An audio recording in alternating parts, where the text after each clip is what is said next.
Welcome to Faith in 5, a weekly video devotional designed to discuss practical spiritual concepts in 5 minutes or less. I'm your host, Mark Vandella. I have a friend who has trusted me with some deep, dark stuff in his life.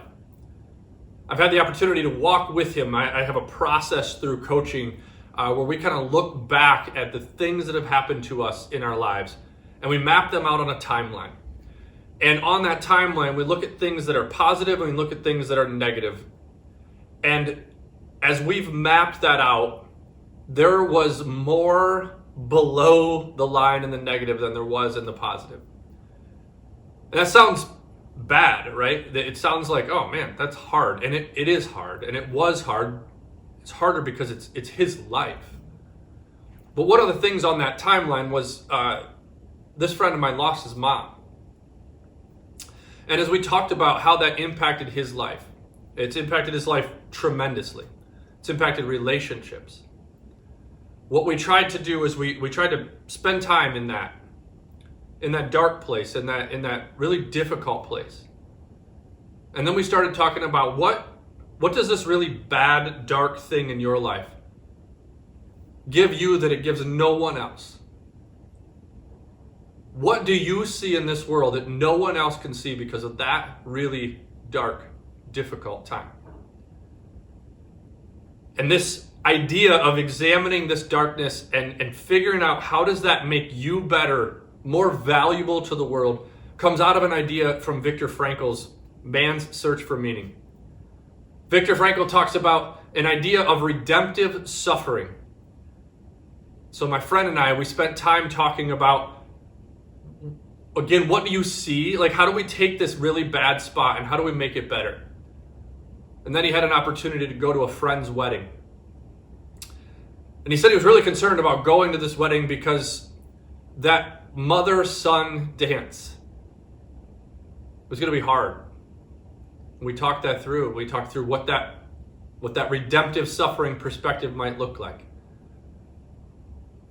And I said, do you know who the most often forgotten person at a wedding is? The person who just kind of gets overlooked but still really important? They're the mother of the groom. Everything else is built around the dad walking the daughter down, the bride family. And the groom and the dad kind of have this bonding moment, but the mother of the groom kind of feels left out at times. I said to my friend, you're the only person in the room who sees that moment with the lens that you have. And as he came back and we talked further about, it didn't make this bad thing go away. It just gave it purpose. And as he came back, he said, you're right, like that. I could not have enjoyed that moment without spending time first thinking about some of the darkness.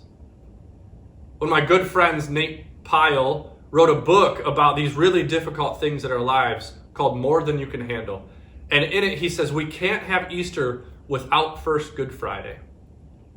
We can't have summer without first winter, and we can't enjoy light without dark.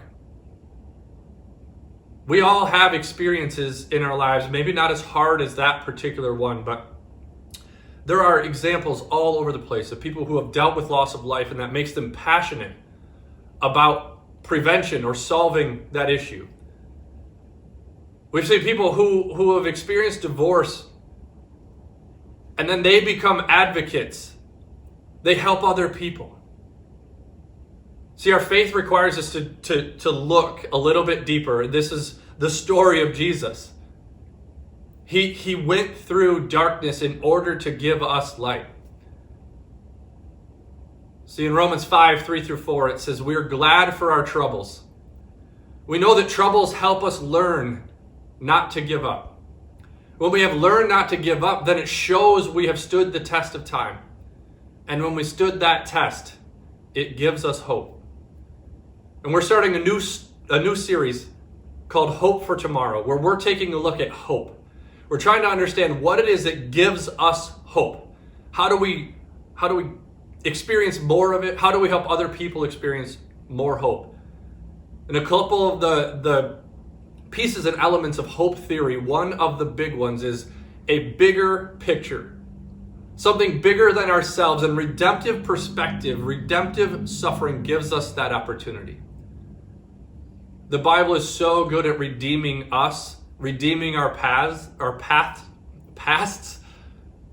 and giving us more. Saul became Paul. Tax collectors became teachers. The blind could see, and the dead actually came alive through Jesus. The number one thing to consider as you're looking for hope, you're grasping for hope, you're trying to find opportunities for hope, is to look at the bigger picture.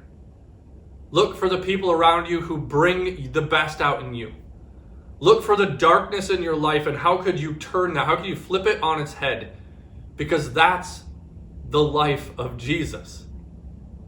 Whatever you're dealing with, whatever you're struggling with, your God is bigger. He proved it. He is bigger than even death itself. This week in your life, examine the darkness. Spend some time there, but don't stay there. Without that, you can't experience light. Look for the places that you are uniquely positioned to be the light in this world. Thanks for watching Faith in 5. If you like what you see, please like and share. If you're interested in making a donation to our ministry, please click the link below.